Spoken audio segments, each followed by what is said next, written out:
സിദ്ധരുടെ അനുഗ്രഹം എന്നത് നാം കരുതുന്നത് പോലെ ദൂരെയോ ദുർഗമമായതോ അല്ല. നമ്മൾ എല്ലാ ദിവസവും ചെയ്യുന്ന ചില ചിന്തകളിൽ, ചെറിയ പ്രവൃത്തികളിൽ, ചെറിയ നിശ്ചയങ്ങളിൽ തന്നെയാണ് സിദ്ധരുടെ അനുഗ്രഹം മറഞ്ഞു കിടക്കുന്നത്.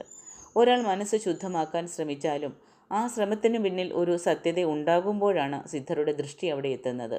കാരണം സിദ്ധർ ദേഹത്തിൽ ജീവിച്ചിരുന്ന മഹാന്മാരല്ല.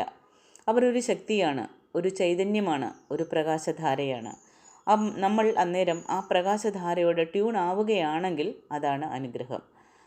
മനുഷ്യൻ മനസ്സ് ശുദ്ധമാക്കുന്നത് വലിയ തന്ത്രങ്ങൾ കൊണ്ടോ മന്ത്രങ്ങൾ കൊണ്ടോ വലിയ യാഗങ്ങൾ കൊണ്ടോ ഒന്നുമല്ല.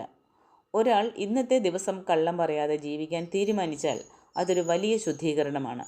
ഒരാൾ ഇന്ന് ഒരു മനുഷ്യനോടും ദേഷ്യം തോന്നാതെ നോക്കാം എന്ന് ഉറപ്പിച്ചു കഴിഞ്ഞാൽ അതാണ് ആത്മീയത. ഒരാൾ അമ്മയുടെയോ ഒരു ജീവജാലത്തിൻ്റെയോ കണ്ണ് നനയാതെ രക്ഷിക്കാൻ ശ്രമിച്ചാൽ അതാണ് സിദ്ധർ കാണുന്നത്. കാരണം സിദ്ധരുടെ പാത മുഴുവൻ കാരുണ്യത്തിൻ്റെ പാതയാണ്.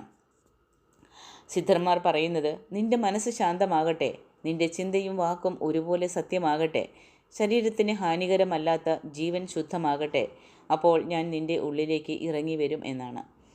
ഇതാണല്ലോ സിദ്ധപ്രത്യയത്തിൻ്റെ ആഴവും കൂടെ. അവർക്ക് വലിയ പൂജകൾ ആവശ്യമില്ല, വലിയ വിളക്കുകൾ, വലിയ ദീപങ്ങൾ, വലിയ യാഗങ്ങൾ ഒന്നും വേണ്ട. നമ്മളുടെ ഹൃദയത്തിൽ തെളിയുന്ന ഒരു ചെറിയ വിളക്ക് മതി. ആ വിളക്ക് ഒരു ജ്വാല അല്ല, അതൊരു സത്യമാണ്, ഒരു സത്യബോധമാണ്.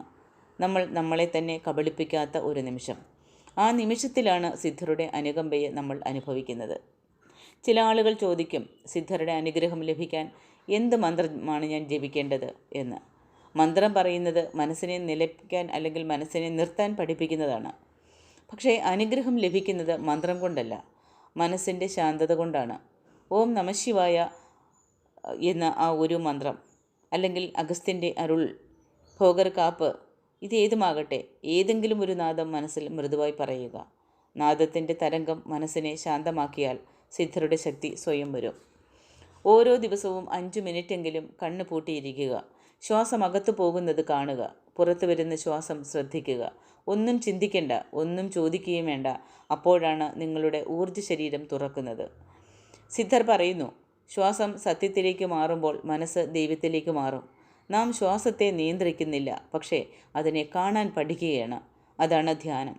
ധ്യാനത്തിൻ്റെ ആഴങ്ങളിലേക്ക് പോകുമ്പോൾ ഒരിക്കൽ നമ്മൾ ഒരു മൃദുവായ ചൂടോ ഒരു പ്രകാശമോ ഒരു സമാധാന തരംഗമോ അനുഭവിക്കും. അതാണ് സിദ്ധരുടെ സ്പർശം. പക്ഷേ ഓർക്കണം, സിദ്ധരുടെ അനുഗ്രഹം വേഗത്തിൽ വരാൻ ഏറ്റവും ശക്തമായ മാർഗം പരോപകാരമാണ്. ഒരാൾ ഒരു ദിവസം ഒരു ജീവനെ സഹായിച്ചാൽ ആ ദിവസം ആത്മീയമാകും.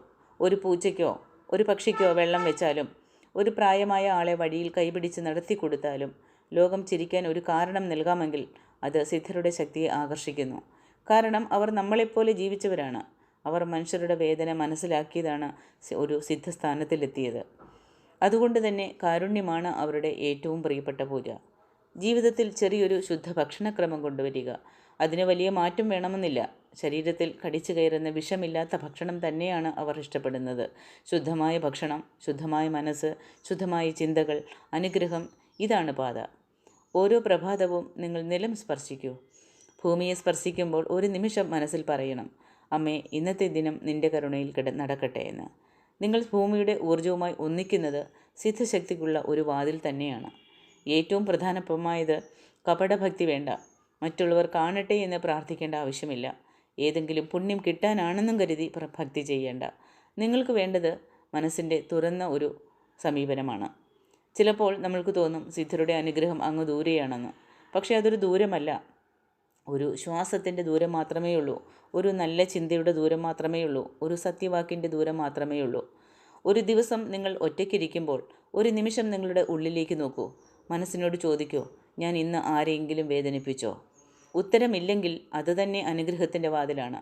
ഉത്തരമുണ്ടെങ്കിൽ അതിനെ ശരിയാക്കാനുള്ള മനസ്സുണ്ടെങ്കിൽ അതാണ് അനുഗ്രഹത്തിൻ്റെ വഴിയുടെ ആരംഭം. സിദ്ധർമാർ ഒരിടത്തും പോകുന്നില്ല. അവർ മരണപ്പെട്ടവരുമല്ല. അവർ ബോധരൂപികളാണ്. അവർ നിലനിൽക്കുന്നത് സത്യത്തിലാണ്. ഞങ്ങൾ സത്യത്തിലേക്ക് നടന്നാൽ അവർ നമ്മളിലേക്ക് നടക്കും. ഇതാണ് സിദ്ധരുടെ അനുഗ്രഹത്തിലേക്കുള്ള പാത. ലളിതവും ശുദ്ധവുമായ പാത. പക്ഷേ അതിൻ്റെ ആഴം അളക്കാനാകാത്തതാണ്. അപ്പോൾ ഇത്രയും നേരം നമ്മൾ സംസാരിച്ച വഴികളെല്ലാം ചേർത്ത് നോക്കുമ്പോൾ ഒരു സത്യമാണ് മനസ്സിലാകുന്നത്. സിദ്ധരുടെ അനുഗ്രഹം എന്ന് പറയുന്നത് നമുക്ക് പുറത്തുനിന്ന് ലഭിക്കുന്ന ഒരു വരദാനമല്ല, നമ്മുടെ ഉള്ളിൽ ജ്വലിക്കാൻ കാത്തിരിക്കുന്ന ഒരു പ്രകാശമാണ്. ആ പ്രകാശം തെളിയാൻ വേണ്ടത് വലിയ തപസ്സോ വലിയ യജ്ഞമോ വലിയ വചനങ്ങളോ ഒന്നുമല്ല, ഒരേ ഒരു ചെറിയ മാറ്റം മാത്രം. മനസ്സ് സത്യത്തിലേക്ക് തിരിച്ചു വയ്ക്കാനുള്ള ഒരു തയ്യാറെടുപ്പ്. ജീവിതത്തിൻ്റെ ഓരോ ദിവസവും നാം ഒരു ചെറിയ നല്ല പ്രവൃത്തിയിലേക്ക് നടന്നു പോയാൽ, ഒരു നിമിഷം ധ്യാനത്തിൻ്റെ ശാന്തിയിൽ നിൽക്കാൻ ശ്രമിച്ചാൽ, ഒരു ചിന്തയെങ്കിലും മറ്റൊരാളുടെ നന്മയ്ക്കായി ഉയർന്നാൽ, അതെല്ലാം കൂടി സിദ്ധരുടെ അരുൾ നമ്മുടെ ഉള്ളിലേക്ക് ഒഴുകുന്ന പാതയാകും. അവരുടെ അനുഗ്രഹം ഒരു ആഹ്വാനം കാത്തിരിക്കുന്നതല്ല, നമ്മുടെ മാറ്റം കാത്തിരിക്കുകയാണ്. മനസ്സ് ശാന്തമായാൽ അവർ വരും, വാക്കുകൾ സത്യമായാൽ അവർ വരും. ജീവിതം കാരുണ്യത്തിലേക്ക് തിരിഞ്ഞാൽ ചിലപ്പോഴെങ്കിലും നമുക്ക് തന്നെ അറിയാതെ അവരുടെ ടച്ച് നമ്മൾ അനുഭവിക്കുകയും ചെയ്യും.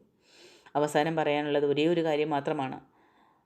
നമ്മൾ ഉള്ളിൽ ഒരു പ്രകാശം തെളിയിച്ചാൽ സിദ്ധരുടെ പ്രകാശം അതിനൊപ്പം ഇരിക്കാതെ പോവില്ല. അതാണ് ആ ഒരു യാത്രയുടെ സമാപനം. അതും അതേ നിമിഷം മറ്റൊരു പഥത്തിൻ്റെ ആരംഭവും കൂടെ.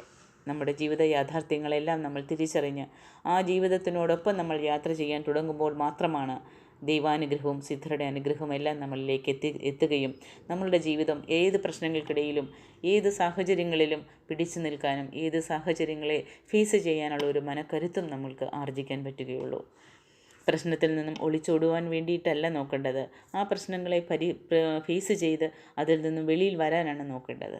അപ്പോൾ എല്ലാവർക്കും അതിന് കഴിയുമാറാകട്ടെ. എല്ലാ ദൈവാനുഗ്രഹങ്ങളും കിട്ടട്ടെ പ്രാർത്ഥിച്ചുകൊണ്ട് ആഗ്രഹിച്ചുകൊണ്ട് അടുത്ത വീഡിയോയിൽ കാണാം. അതുവരേക്കും നന്ദി, നമസ്കാരം.